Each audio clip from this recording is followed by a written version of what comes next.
लागनिए में गे छौड़ी तोर बियाहवा होतौगे। लागनिए में गे छौड़ी तोर बियाहवा होतौगे।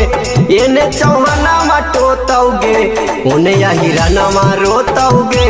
एने चौहाना मटोतौगे ओने राजभरवा रोतौगे।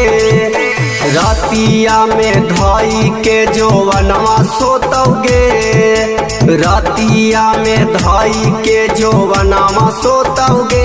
एन चौहाना मटोतौगे ओने हिराना रोतौगे। एन चौहाना मटोतौगे ओने बबुआ नमा रोतौगे।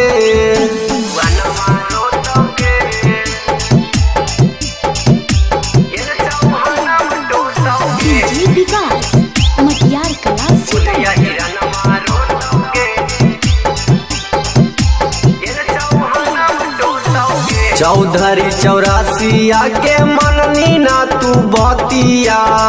रोज बितावहन कुर्मिए संगे रतिया।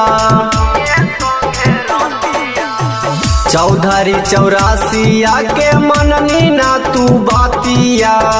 रोज बितावहन कुर्मिए संगे रतिया।